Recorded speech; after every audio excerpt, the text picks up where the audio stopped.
We have all been there. You are waiting for the text that doesn't come true. Or you are sitting at the other end of the dining table from the person you dearly love, but they feel distant away from you. Or maybe you're in a sitting room against them, but they are really focused on their phone without giving you their attention. You start wondering, when did the chase fade away? When did they lose their interest in you? How did the love in the relationship vanish? Where did you go wrong? How did the vibe cease? Where is this disconnect coming from? So many things are running through your mind. You are giving all your best to this relationship. You are being the best partner you can be.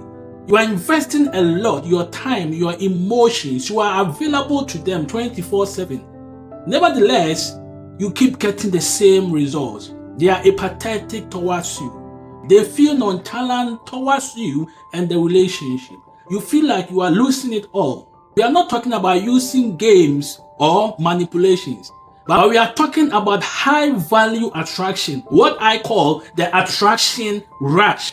When you use this simple trick, I guarantee you will get your partner to reconnect back to you and the relationship. We are going to dive into the psychology of desire and the exact shift you need to make to avoid being the person doing all the heavy lifting and become the person that they can't do without and they are chasing endlessly and always. And the one they can't wait to get back to. It is said somewhere that the soul of the lover is in the heart of the person he loves. Yeah, this is true. Let us get your gaze and your power back in your marriage. Stick around, because by the end of this video, we're going to learn about the 5-step roadmap that makes the attraction rush, something that is vital in revitalizing your love and relationship with your partner. My name is Eric Haven. Welcome to my channel. This is the Building Relationships and Marriage Network, BRAM. Here we talk about marriage and relationships and the steps that we can follow to build a healthy, thriving relationship with your partner. We are all here to learn, so you can drop in your comments, your opinions, and your suggestions. You could also help by growing this channel when you recommend this channel to your friends, your loved ones, your family members, your partner, as we all learn together to build our marriages and relationships. The question you are probably thinking about is, how did your partner lose interest in you? Where did you go wrong? Or what are you not doing? Mostly it's not about you. Sometimes you lose confidence in yourself. This is where the first step of the attraction rush is very important. Getting your confidence back through your looks. In the first place, your partner was attracted to you because of your physical looks, probably. Your partner fell in love, most importantly, because of their attraction towards you. Nobody will fall in love with somebody they are not attracted to. So that tells you that your partner loves what they saw in you. Maybe you may have given birth as a woman and you've lost that shape and form, but that doesn't necessarily mean that you have lost your beauty. What is rather happening is that you have lost the confidence in you. If I were you, the one thing that would be biggest on my mind is how to get my confidence back. This is why taking steps to reclaim your shape and your form psychologically rewires your mind to getting your confidence back. You shouldn't be looking at the results, but rather the road to the results is a step in energizing a feel-good attitude towards you. Being on the treadmill, running by the sidewalks, lifting weights, checking your diet, doing things to get your shape back are effective ways that could help you get your confidence back. It is important for you to know that people are attracted to those who are confident in themselves. It is usually not about size, nor color, nor race, nor shape, but the confidence in your shape, your size, your color, and whatever physical attributes that you have.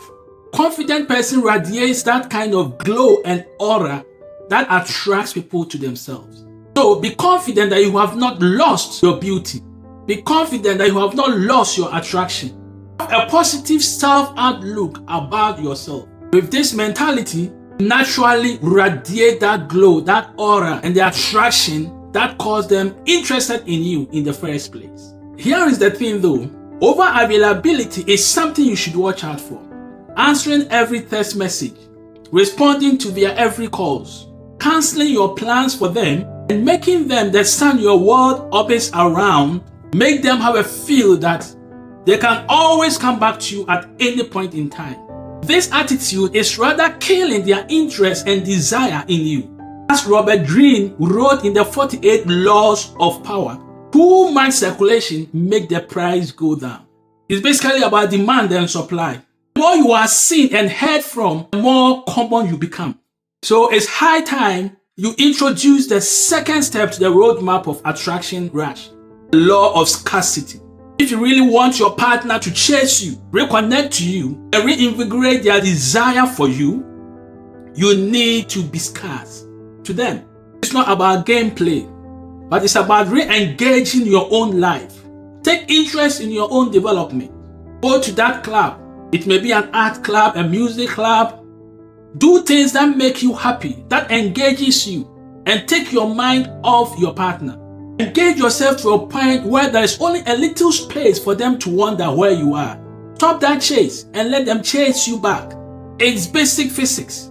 If you are constantly leaning in, they are constantly leaning back at you.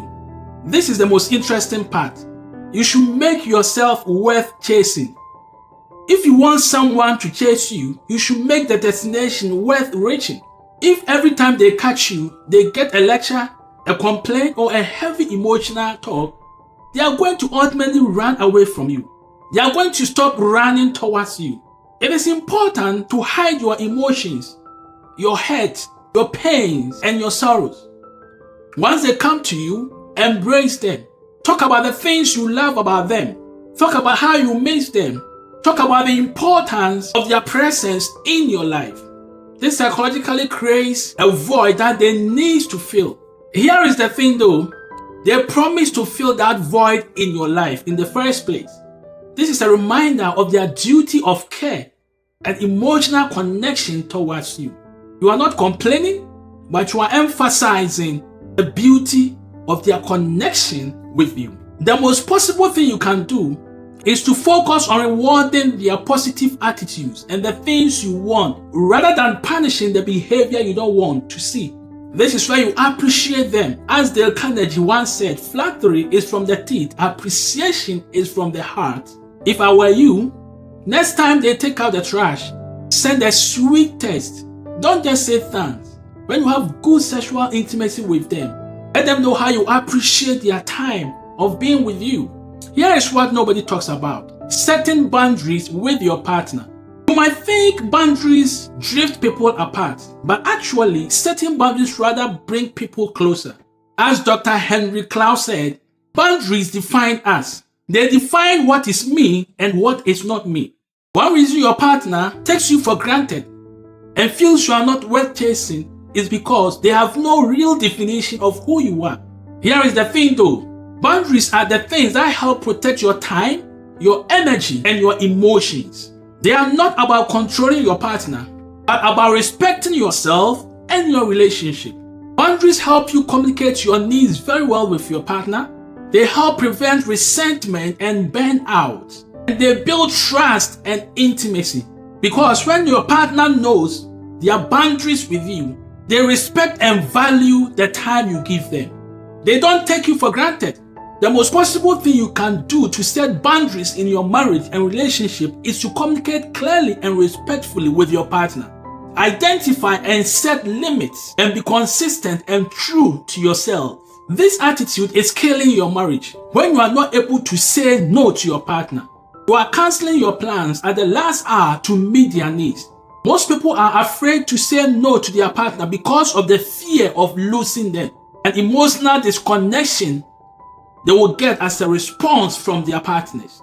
When you lose your ability to say no, you lose your voice and power in the relationship. Gathering courage to say no to your partner at their beck and call gives you a voice and power in your relationship. This is not about building walls, but it is about building a stronger connection with your partner. Because psychologically, we respect and value what is not available to us. And that is exactly what setting boundaries does for your relationship. It makes your partner prioritize your time with them. It makes them value the time they spend with you. It makes them desire an opportunity to be with you, instead of the other way around where you are constantly available and they see no need to prioritize you in their plans. Remember, People chase what is not available to them. If there is one thing you should develop, it should be about having the walk away mentality. This is the hardest part, but the most vital in getting your partner to chase you. To be chased, you should be someone who could survive and thrive on their own. This is not a threat, it is setting a boundary. When your partner realizes that you can make it by yourself, you can thrive on your own, they prioritize you, they value you. It is about showing them that you love them, but you don't need them to function or to exist. When the partner senses that you are very comfortable in your own skin and you won't tolerate being ignored or undervalued, they naturally step up. And that, I think, is what you want for your marriage. You want your partner to step up and value their place in your life. And this is where it gets crazy. Self-validating. We are often focused on how do I make them love me, that we forget to be someone we love ourselves. It's about being confident about yourself and having a self-love. Are you bringing joy, happiness, and light into your own life? Or you are waiting for your partner to be the source of your happiness, your joy, and the source of your life? Self-validation is a great step to getting your partner interested and chasing you. This you can do by picking up a goal that has nothing to do with your relationship. Picking up and developing new habits. Channel your passion into an activity that excites you.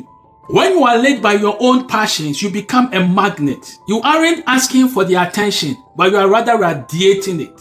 And everybody wants to be around a radiance, an aura, a beauty, and an attraction. At the end of the day, the chase is not about running away. It is about being so grounded, so confident, and so full of life that your partner can't help it but being part of it. Remember that you are the prize. Stop running. Start standing still in your power and watch how the world and your partner start gravitating towards you. If this resonated with you, hit the like button and subscribe for more deep dives into the hard matters. And tell me in the comment section, what is the one thing you are going to do for yourself this week? I will see you in the next one.